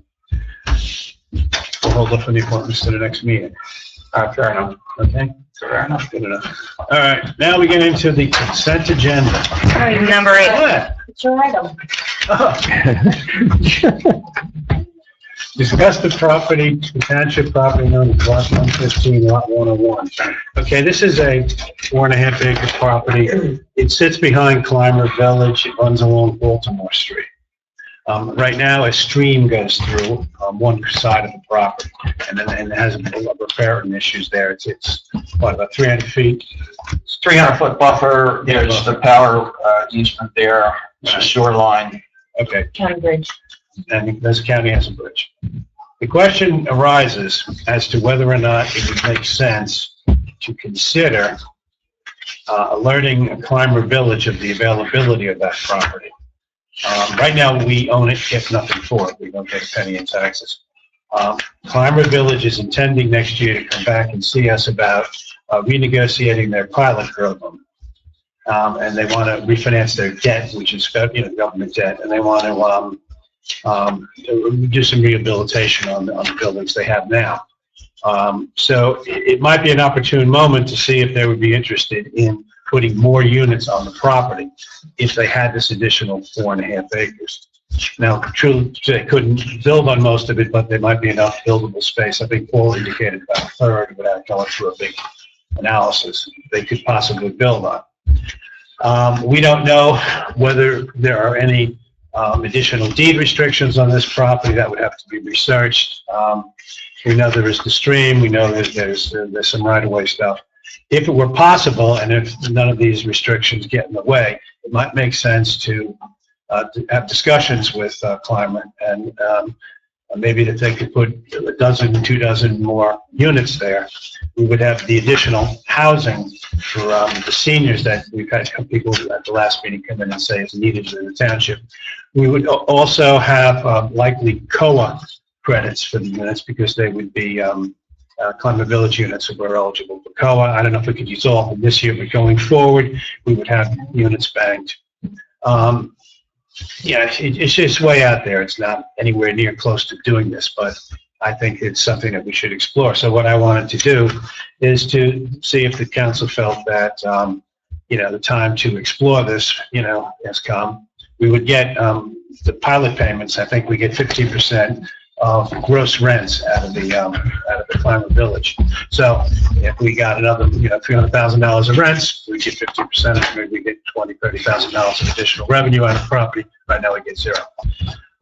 Then we'd meet code demands and we'd do a social good by providing more, low-income senior units. Now, again, don't know if it's buildable, but I want to take it from this point now to have Paul take a look at that, and Katrina take a look at the deeds, and see if it is buildable, and then if it is buildable, go about how we might want to develop it for co purposes. Well, wait, do you want us to develop it or us to sell it to them and let them do all that? I would prefer it if they probably developed it, because I don't think we know how. I mean, there's, like you said, there's a stream, there's a bridge, there's power lines, all of those have setbacks. I don't know how much is buildable. Well, I think they're actually, what the mayor's saying is he spoke to Paul, and there is About a a third. section That's on the buildable. Clymer Village side that is buildable. Right. I have 4 concerns for you that I think we need to look into. First and foremost, I think we need to figure out how the township took title to this property. My concern is when I looked at the bridge easement, it's from Larkin to the county, which leads me to believe this property used to be Larkin's, and they may have had to give it to the township as part of Right. open space. That needs part to of be Warren reviewed. Bank. So that would kind of be I think the first step is to make sure, because if this is deed restricted, you can stop right there. Yeah, there's nothing else to do. It's a great idea, you can't go any further. Also, you should be aware that the local land and buildings law does not let you sell this property to Clymer Village. You would have to auction it unless it's less than a certain size, which I don't believe it's less than a buildable size. You would have to offer it to anyone at a public Public sale. auction. Now, that doesn't mean, though, that you can't get the approvals and make this for the kind of housing you want, which then Clymer may make it attractive for Clymer Village to come in and get it. But and put the condition on that when you auction it off, that if you buy this, you have to build senior housing on it or something like that. But you can't just call Clymer Village up and say, hey, would you like to buy this piece of property? It's unfortunately much more complicated to that. It hurts the town because you know what you want to use it for, and you may even have a willing buyer, and you just can't do it. They're not, they don't even know that. No. And just to talk about climate roads, the third thing, when their pilot, just to be reminded, when their pilot comes around again, when they came around last time, I raised the issue to them that they have changed their structure and they are not the nonprofit that they used to be. And the last time I raised that to them, several months ago, I have not heard from them since. So they may be in the process of changing so they can do it. Yeah. But before you have pilot discussions with them, we need to address that issue of the local long-term. They approached us about 6 months ago. Yeah. Just a brief call, we gotta be coming yet, well, they never came. And also, my fourth, I said I had 4 things. The last thing is just to be mindful, and I know council is aware of this, that only so many COA units can be for age-restricted housing. So it just doesn't need all your COA. But it would maybe down the line. Absolutely, absolutely. I have it Next round. Oh. if you're done. Mhm. It's my understanding that was HUD funded, and of course you have all sorts of constraints that come with the federal HUD program, and that may place constraints on what they can do and who they can rent to and that sort of thing. So, the original was HUD, but I think he said, what did they tell us? Something like HUD's not doing that anymore, that program's going, and they're going through New Jersey, and that's why they stopped. well, I just don't know. I know it was HUD funded, and there are federal programs, and Well, the deed restriction is the first thing to look Yeah, that's at. the first thing to look at. If that kills it, it kills it. I'm hoping not, because we were asked to look into this, and I'm trying to do it. So, Would you authorize Paul and I to get to the bottom of how you took title to the property? It may be a matter of pulling the well, the deed. approval, or me calling the title company and asking them to pull the deed. Yes. it seems to me to kind of a title search first, right? Yeah. Yeah, I mean, if it was something easy that we could pull the approval and it's right in there and the, in the land use approval, but call the title company, I could have that deed tomorrow, as long as you authorize me to do that. It's a piece of property that's doing nothing for us, and I think it's appropriate to look at what the constraints are and see maybe what we could do with it, so. Yeah. And it would 80% of it, 75% of it would stay the same, because it would always look like that. Just maybe get some units built on, and probably even on the climber side, because there's a flat lot in the back there. I think at one time they came in asking for units there. Is that right, Paul? Or the parking lot they're gonna put in? Yeah, they had a site plan approval to expand their parking lot several years ago. I mean, even if it's not buildable, I think the property, if it's not deed restricted, could have some value to Climber Village, because you would be adding more mass to the property, so they would be able to theoretically build more units there because they had more property holdings. It wouldn't be, if it was constrained, it wouldn't be in the area that we own, but they could do it on their current property. Exactly. Okay, so. Do we need Katrina, to make we'll a start motion this. to do that? No. For them to move forward? No, I'll just pull the deed. You'll get a bill from the title company, but it's like $30. All right, in the same vein, what I would like to do, and I'll take your thoughts on this, is to have a packet prepared for all of the lots the town owns. And I'm just talking about the kind of printouts that we can do off the assessment system, maybe some, other information we might have on the properties, just put together packets with clips. And then maybe a group of us could go through them and see if we can think up some ways that we might be able to market these properties or put them to use. We have a lot of properties. Mayor, my office did that already. I believe at the very early stages of your term, we had provided that to council. However, you are about to acquire several more lots as we're closing, and you might be shocked because you've been doing that for quite a while. The process takes a long time. So there are several more lots that you are taking on. So what I can do is once you acquire those lots, or even I can start now and let you know that you're going to acquire those lots, and just amend what I've already provided to give you. I think last time we had some maps. I know, I just think it's a big thing to get all. I counted 100 lots at one time. But, a lot of them are useless, and some of them have schools on them, municipal building or something. But, if we have lots that have value, we should be looking into finding a way to dispose of them if it's possible. This was recommended by the auditors too. They told me that we should be doing this a while back. All right. Consent agenda. Resolution, I don't have to read all these, right? Now, we'll just take take a minute to look at these, everyone, and then we will do one authorization.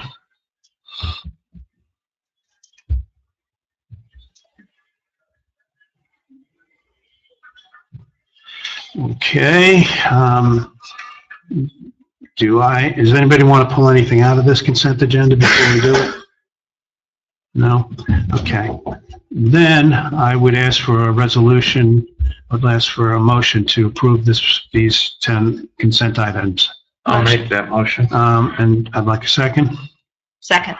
A roll call, please. Councilwoman McKay? Yes. Councilwoman Redmeyer? Yes. Council President Dwyer? Yes. Yes. Okay.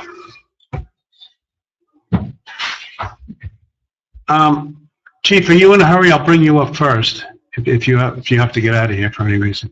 I can come up, sir. I thought so. Okay.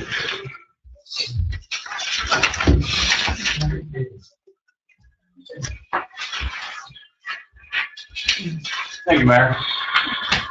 Good evening, council. Good evening. First, I'd just like to sum up October with a couple projects that we had going on in the police department. I mentioned that we worked with Garrow's Pizza, with Pizza with the Police. Just to let you know, I think it was a successful campaign. Got to meet a lot of children. Other community members that frequent the pizzeria. So thought it was very successful and very beneficial to the town. Good. An update on our records management system that is currently being implemented as we speak. Should be up and running for this week. And I think overall it's going to make the police department more efficient, and I appreciate your support in that. My police summary report for October, we had a total of 917 logged incidents and activities.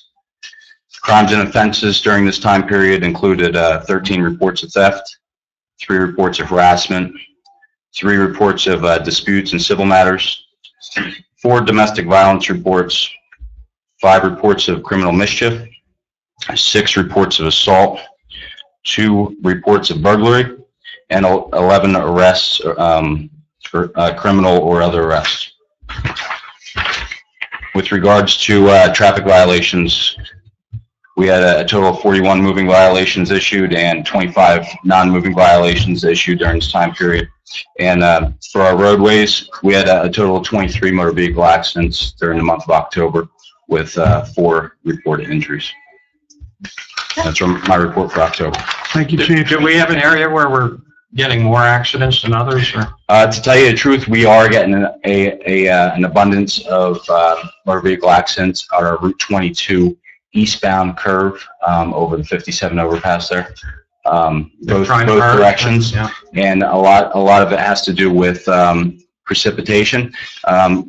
When we get the initial precipitation and it gets the ground slick, I don't know if the oils are coming up, but we get a number of accidents. I think we had a 5-car accident just the other day involving that very overpass, and it seems like we're getting more and more of them in that area. Coming around the curve towards Lake Key City Diner.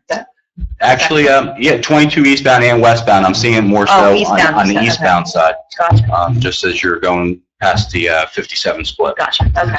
You know, the drainage has been bad there for probably longer than you've been alive. I don't know that, you know, it's a drainage issue or if it's the oils that get into the ground and then the water is causing it to be very slick. So when you put your feet on it, you can actually feel it. Feels kind of. Actually, transversing that very piece of roadway caused me to go and buy new tires because when my tires weren't as good as they should have been, I noticed I would hydroplane there. It's definitely an area that we are seeing though. So. Can we get the county to like read it? You know how they? It's a state highway. We do from time to time when when it's brought to our attention, we have the state come out and put salt down and/or sand, depending on the time of the year. But it's an ongoing. You know how sometimes some roads have that, the grading is done into the pavement itself? Like they etch it? Like they etch it or something? I don't know if Paul might have other suggestions or has seen other things, but We have a liaison locally, Debbie Hurt, that we could call and have her come to town hall and talk about this and see how we might be able to get something done. The problem is, I think people are, if you look at the eastbound travel direction, you have people speeding up after they get past the 3rd Street traffic light, and they're going too fast, going around the curve to the right over the bridge. And I don't think it's super elevated there, which means it's banked. It's a crown section of road, so they're losing, wet conditions, they're losing control of their vehicle. But it's a good thing to keep in mind, especially if these warehouses come to fruition, you're gonna put into big trucks. And I think the same thing could be said for the westbound travel direction. It's just the opposite direction, a sharp curve to the left. I think speed certainly has a an impact on what we're seeing out there as well. And I don't think there's anything in the way of shoulders there to give. You want to speak to the microphone? Yeah, I'm sorry. I apologize. I don't think there's anything in the way of a shoulder there. That's my recollection, to provide some space to correct yourself or stay away from other motorists. So that's an issue as well. There really isn't. Yes. Thank you. Thanks, Chief. All right. Paul, since you're already talking, do you have any further report? You came in on a bunch of things already. Yes, Mayor, just a few things. At the last council meeting, I was directed to write 2 letters to the county regarding studies of Belvedere Road to try to get, first of all, a school speed limit zone established by Will High School, and secondly, to try to get speed limits reduced in the vicinity of the Belvedere Road, Franklin Hill Drive intersection. So those letters were submitted to the county immediately after the last council meeting. I did have a discussion with the county engineer thereafter. He's going to have a response regarding the school speed limit zone to us shortly. Regarding the other location at Buckle Hill Drive, he has not done much in the way of study thus far. He had indicated to me he did not believe he was going to get to that study until later in the year, perhaps early next year. So that's the response that I've gotten verbally from Mr. Galeba. But we should have something on the school speed limits zone soon. The next and last issue is the Transportation Alternatives Grant Program. As you may recall, we're going to try to get some grant monies to build further sidewalks on Belvedere Road at both approaches to the high school on the north side of the road. And that grant application is essentially done at this point. It should be submitted in the next few days. And we'll be requesting funding in the amount of $400,000 for that, and that includes the engineering design as well as the construction inspection fees to do that work. So that should be in the next couple of days for you. And hopefully we have success with that particular application. It's a good application in my opinion. Very good. Great. We like grants. Okay. Thank you, Mayor. Paul. Let's see, what else can we do? Well, we could do council reports. The Mayor's Wellness Committee is in, and we basically covered everything, so I'm good. Very good. Joe? Well, I'll go if you want. I know, only go different. 2 things. I did distribute some more information on the economics of a shared service agreement with White Township. Not hearing any objections, I did convey an offer, and I have not heard back yet, and that just doesn't surprise me. There's a lot going on right now. So the offer we discussed is out there, and I'll call her after the election and see if there's any traction there.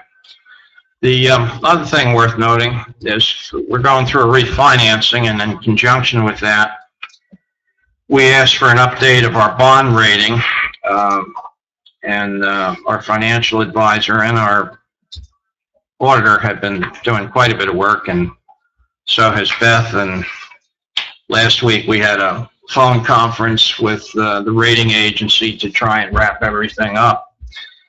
And they've come through, they've assigned a rating of AA. This is Standard & Poor's, and S&P Global, that's Standard & Poor's, right? That's their new expanded name. And it's not only a AA rating, it's we've been listed as stable. And that's essentially a 2-position upgrade from what we had. If I can find my chart here. Back in 2012, Moody's downgraded us to a A1 rating, which is an upper medium grade. S&P gave us a AA. That's really 2 steps up, and that's kind of the middle of a high grade. So the higher grade you get, like your credit rating, you get a better interest rate. So I think that was a successful application. We should be getting pricing on the bonds next week, Beth? Yes. And we'll know what our interest rate is, but we're anticipating, substantial savings on the, what we did is we took the old issue and refinanced it, just like you would do at your house. With no cash out. And, it'll reduce our debt service. So that's what I have to report there. Thank you, Joe. Maureen? Okay, just quickly, buildings and grounds, DPW is continuing to pick up leads in the area, so hopefully, some rest of them will fall down before it snows. And, oh, you can't hear me? Sorry. Thanks. Can you hear me now? Okay. Buildings and grounds, they're continuing to pick up leads. And hopefully, a lot of them haven't fallen yet, so hopefully, before the snow comes, that job will be well underway. LAA, this is just something I have a question on. They're planning on starting a new sport called Speed and Agility Training. I'm not sure if we have to authorize that or not. They've authorized it amongst, their group. I don't know if the town has to authorize it. They're technically still under the town until we sign that contract, so I guess we could look into that and give them a response by our next meeting if we need to review it. But When are they looking to start that? I think it's a winter sport, but I don't have the start date. From what I Can I start? understand, and forgive me for interrupting, Go ahead. I had talked to Kenny Lutz, and it's kind of a precursor to stoking the wrestling program up again. And it's a lot of exercises to develop your strength, speed, and agility. And they're hoping to get kids out for that, get them stronger, quicker, and then get them ready for Where are they going to do that in the schools? Yes. Okay. Yeah, they have access to the schools, Gotcha. and they would do it there. But I They guess- still have mats I guess- at the school. The better question is, do we have to get involved in authorizing the Well, we sport? should sanction it because all of the other sports are sanctioned.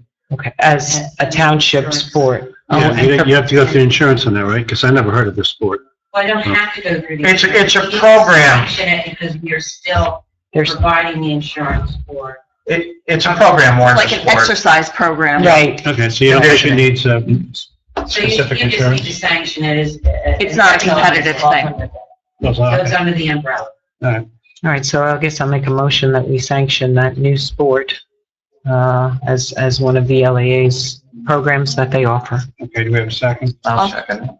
All in Okay. favor? Aye. And then I'll have to advise, we'll have to advise the insurance company that there's a new sport is. Yeah, I'll let them know. Okay. All right. And then lastly, and I said this at our last meeting, I'm just repeating it for anybody that's interested, seniors, the Medicare open enrollment period, October 15th to December 7th. So they will review your existing coverage, contact, the Warren County Division of Aging and Disability for questions and for assistance with that. Also, flu vaccine, I know all the local pharmacies offer that, but Oxford, Warren County is offering it out of Oxford location, $20. That is on our website under our senior citizen tab if you're interested in more information. And that's it. Thanks. Thank you, Maureen. Brian, do you have any words for us today? As long as you keep it brief. Yeah, we're just doing leaves and, the oil tank, we've done it all, end up at the park. Surfed it out, ripped it out, there's no leaks, no nothing. I think it cost us, I think, I'm gonna say 1,700, maybe in that range, maybe a little lower, maybe a little higher. But, all went well, and, so things are looking up, I guess. All right, you got your salt and the trucks are running pretty much? Best they can be at this point. Tomorrow I'll let you know a different story. Okay. Thank you, Brian. Motion to approve department reports? Motion. Second. All in favor? Aye. Let's see, what's next? Payment of bills. I have here a bill list aggregating $3,670,046.25 for all funds. Everyone has had an opportunity to look at this, I hope? I have two questions. Okay. Beth, on page 2,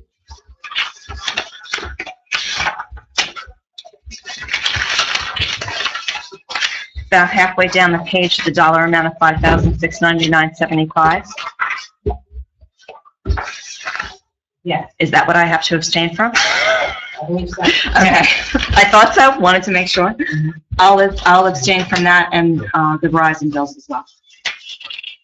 Okay, that's so noted. With the exception of the items that you are abstaining from, I will ask for a roll call vote for the rest of it. Give me 2 seconds. Oh, Are there you any JMT bills on here?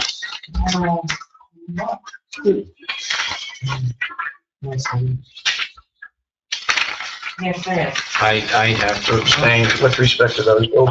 Okay. And I need a motion in this. All right. What will we have to do? Do 3?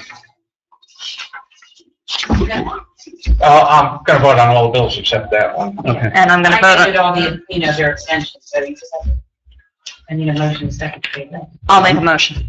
Okay, I think we have enough people to do it, right? Okay, yeah. Okay, roll call, please. Councilwoman McKay. Yes. Councilwoman Redemar. Yes. Council President Carr. Yes. Yes. Okay, bills are paid.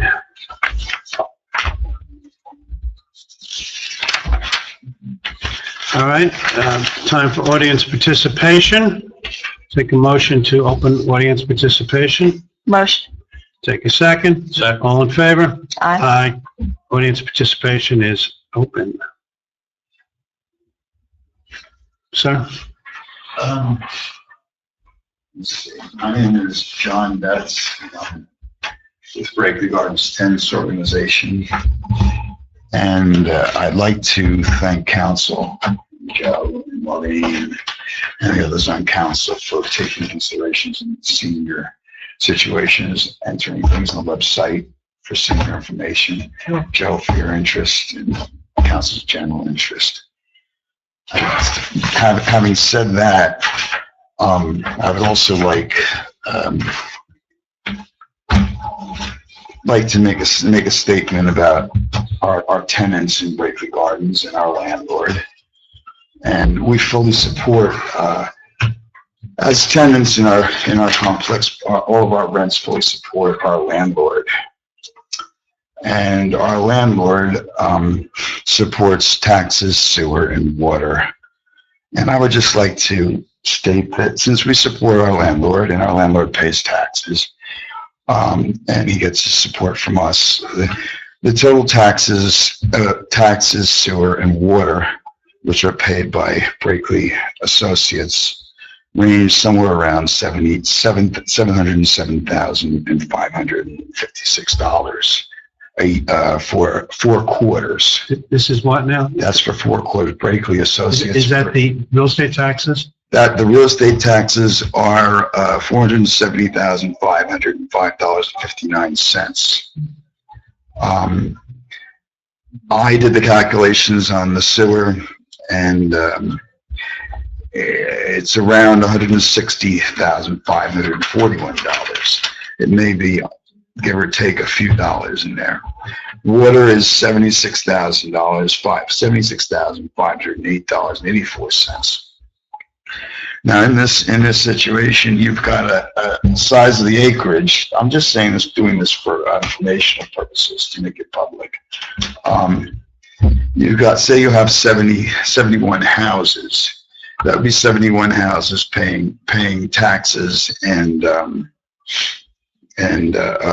utilities of $10,000, or 60 houses paying about $12,000 utilities and taxes. On that property of 34 acres, now you would figure maybe the 60 houses would fit on 24 acres, and the additional 10 acres might be roadways and just extended pieces of property. So just for public information, our landlord, who we pay as tenants, pays quite a bit of money for water, sewage, and taxes, and that's $707,556. And I just wanted to make that a public note of that, and to note that the revenue generation out of Brakely Gardens is a pretty good generation in the community, and that our tenants really do work hard to get to that end. So that's just all I wanted to say. And once again, thank you, council, for your time and everything. Thanks, Joe, Maureen, Mayor. Sir? Chesky Highlands Way, couple things, upgraded, very good. You have something to do with that? I mean, since you were in office for the last 2 years and we upgraded to the last 2 years, I would think you guys have something to do with it. I would never take credit for anything. Well done. A couple questions. CFO, what are we doing? We hired one. You did? Okay. Start soon, we hope. I have a question, and maybe you can shed some light on this program with the person who did not get the proper authorization. I wonder how that has been done in the last 5, 6, 7, 8 years. Did you come and get authorization before? Who are we talking about? We're talking about the person who did the program at the fair. I think he's talking about, Diane Dove? Dove. Yeah, Dove? I mean, if we have set precedents over the last 5, 6, 7, 8, 9, 10 years, but she did not have to have authorization, then it is understandable that she would not come in this time. So how was it done? She had requested authorization. It was never approved. Okay. The township has to give authorization for somebody to give money, whether we gave it in the past. The law requires us to authorize. There were funds. 2 situations similar to this. One, we already paid the gentleman, and then this one, which... We paid the last one because a councilwoman, Had I given don't think she approval. did it the right way, but she specifically gave him authorization. Right, and he had been... In this one, there's no Many record times. of anyone giving this gal authorization. So there was no payment authorized. Okay. Yeah. I have one last question, maybe Brian can help me. I watch these guys with the leaves, and I see that you guys have a truck and then you have a backhoe, right? And I cannot keep wondering if it's not cheaper to get one of those, even maybe rent one of those vacuum things 2 or 3 times. We have one. So why are we doing it with the backhoe and the truck and the? It doesn't always work. That would be one reason. I think they do it a lot more efficiently the way they're doing it. Okay. Yeah. Okay. Here's the study that took place. Okay. 2 years ago, I did the study. All right. The town has gotten so much bigger these last couple of years. Okay. The leaf back, I took it out to Delaware Park. I did half of Delaware Park in one day. Okay. The next day with the loaders, I did the other half of Delaware Park, all of Roseville, and 1 road in Morris Park. Okay. It doesn't fit the town anymore to get the volume off the road. And after we had the lady that fell over the car and killed the dog on Halloween, it's about getting the leaves off the road. It's not about whether you're perfect yard and all this and that. Okay. So I've done one thing, but we don't have the money. All right, so I did not bring it in front of them. I had asked Jenny, our acting person in that train, under salary and wages, was there any money that I could bring in part-timers and run the leaf back also? Because I'm scared they're all gonna fall in 1 week here, okay, or a couple weeks. But the problem was there was no money there, okay, in that pot. So I did not ask that. All right, so that's the picture. I'm doing it to get them off roads as fast as we can and keep the public safe, because they're doing this on miles after they get to be the size of, Volkswagens or cars, you know what I mean? And so that's what's going on. The equipment works. It's just not efficient enough to do the job. Brian, isn't it true that some towns require the residents to atomize or mulch the leaves first, and then it makes it an easier collection process? Right, it's actually, I mean, I don't know exactly, but I mean, it's got to at least cut in half, if not more, that I have to pick up. All right, plus we don't have to pay for it. We used You to know have what to I mean? bag. But I don't know how to get the public to understand that. Mm-hmm. I also don't know how to get the public to understand that it's open 24/7. Yeah, Bring the brown leaves bags. down. If you don't want them to blow around, bring them down. You know what I mean? And there's a whole bunch of things that are there. It's just the public is so used to that. I can go home, blow them off the street, walk away, and then complain to the road department that go over to the neighbor's yard. Maybe we could put something out as not a requirement, but requesting that the citizens, to the extent they can, mulch their leaves rather than leave They them can home. also bag Bag 'em. themselves and take them down to the. Yeah, put that in too, just that. So, yeah, we can just put out a public notice, all right? All right? I don't know if you remember, many years ago, we did require bagging for a couple of years, and it wasn't very popular. That's not popular. But mulching you do with the lawn mulch, that sounds bad. I had a bag for years. Not everybody has a mulcher, so you can't make it permanent that way, but. No, it's not, it's just a request. Landscapers, to pick up the leaf in this town, landscapers, yes, yeah. The landscapers, if it's picked up in this town, if I catch them not in this town, I will kick them off. Okay, and everyone's been faithful, they bring them down, you know what I mean? So a lot of the town gets done, all right, and I watched today, a landscaper right next to my garage, put them out. All right, I said to the gentleman, I said, listen, can you just take them around the corner? Yeah, you had to go what? 2-minute ride? Okay, on the mower? All right, he was right there, and he chose to still put them in the road. So the old system is in place, and it's got to be changed if you want to change it. Or you got to bring more power in. So. Okay. What happened to the dog? What's that? What happened to the dog? I have one comment or a question to ask. I see Juniper here tonight, and I just wanted to confirm, you took the arrows out of my office. I was on vacation. Did you return them, Tom? You said you were going. I returned them to the Boy Scouts here. Okay, very good. Thank you. Sir?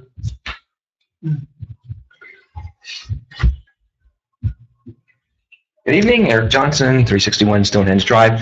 Just following up on the conversation that started 3 years ago. 3 years ago, I came up with some speed issues on Stonehenge Drive up near Red School and between Buckley Hill. And after 3 years of conversations, we finally put up 2 speed limit signs. And it wasn't supposed to end there, though. We were going to get a little bit more research and pricing out of the speed display. So what we knew, what some of the other options were as well. I'm not willing to say at this point whether the 2 speed limit signs were effective. I'd like to take a lot of data. I'd like to observe it over, months of time. So I'm not going to make any conclusions yet. But I know I had sent one option to Paul, and there's a second option that was just put up on First Street in Phillipsburg by the high school, which is a different system of a speed display. I was kind of curious if we have the prices on those. Yeah, the product that you had provided me, I had researched that. Let me just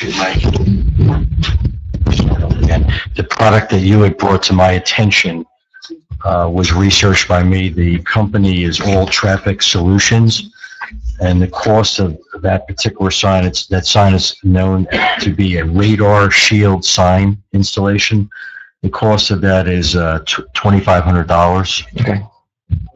The product that was recently installed in Phillipsburg, I contacted Stan Schreck, the municipal engineer. He had no involvement with that and directed me to the police department, and I have not been able to contact the police department to find out what type of cost they incurred to install that particular device. So I need to follow up and get that information and get it into your hands. Okay, thank you. I actually don't know the model that Phillipsburg used on First Street. I saw it there and just brought it to your attention. I will keep an eye on the traffic, and after a few months, I'll report back on how effective those signs were that we did. Thank you. Okay, thank you, Eric. Okay, make a motion to close public comment. Second, Second. all in favor? Aye. Motion to adjourn. Motion. Second, all in favor? Aye.